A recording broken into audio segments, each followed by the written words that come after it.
the celebration of the birth of Christ. And that's exactly what the name means. Mass means celebration, Christ means Christ. So it's a celebration of Christ. But there's more to it than that. There's a lot more to it than that. And in one of the most famous Christmas stories that has ever been told, Charles Schulz gives us the Christmas. It's a Charlie Brown Christmas. And within that story, Charles Schulz is very good at having double meanings. And in this story, it was the same. Because we have a Christmas miracle that happens in this story. Now, we know what the true Christmas miracle is, and that was the birth of Jesus Christ. But in here, we have the second Christmas miracle. And Charles Schulz tells us this Christmas miracle, and it happens on a stage, much like this stage right here, where the group of the Peanuts characters are all gathered around. And Charlie Brown brings in this pitiful Christmas tree. Man, it has just barely got any needles left on it. He brings it in and he sets it down on top of the piano, on top of Schroeder's piano. And what happens? All the kids start making fun of him. They call Charlie Brown a blockhead. Boy, you really messed up this time, Charlie Brown. And they start walking off the stage. And the character on the stage that made the most fun of him, who laughed the hardest, was his dog Snoopy. So much for man's best friend, right? But Snoopy's the last one to laugh the hardest as he walks off the stage. And Charlie Brown is very upset. And he says, I guess I don't know what the meaning of Christmas is. Because he thought that Christmas tree that he put on top of that piano was the meaning of Christmas. And out of just sheer anger, he yells, isn't there anyone who can tell me what the true meaning of Christmas is?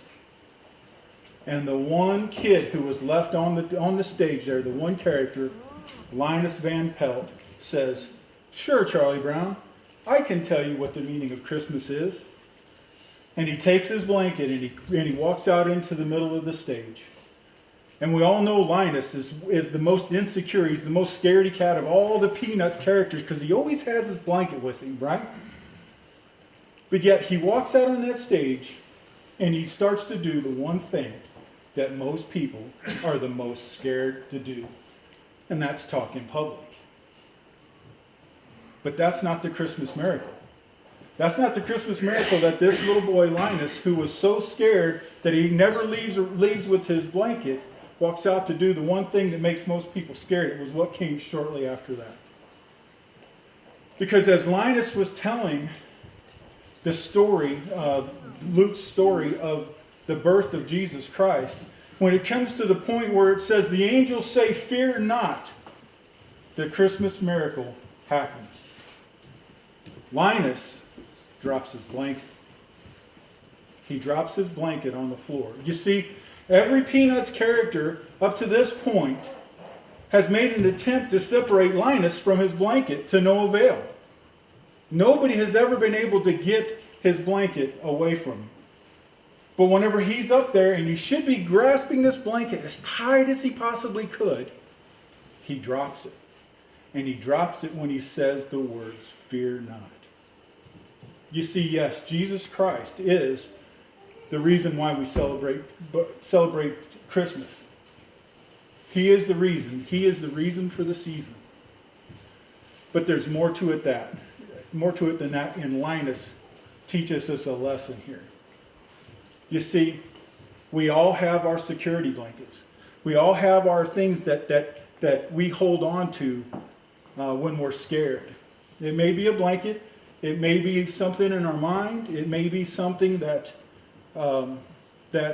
is a material possession that separates us from God, separates us from our family, separates us from our communities. But see, Linus, in his most vulnerable state, drops that blanket on the ground as he's telling us about how we should not fear. You see, Christmas is at the end of the year, and we look at Christmas as the end, but it's truly the beginning. When Linus drops that blanket, it's a beginning. It's a new beginning for him. It's something new. It's never happened before. And we should take Christmas as an opportunity as a new beginning, we should reflect upon ourselves and think about what is holding us back from God, what is holding us back from our families, what's holding us back from supporting our communities. Because there's so much need out there. You see, the true meaning of Christmas is the birth of Jesus Christ, but it is also the opportunity to move ourselves forward, to help support our God, to help support our family, and help support our community. That is the true meaning of Christmas. Thank you very much for this opportunity to speak to you. Merry Christmas and have a Happy New Year.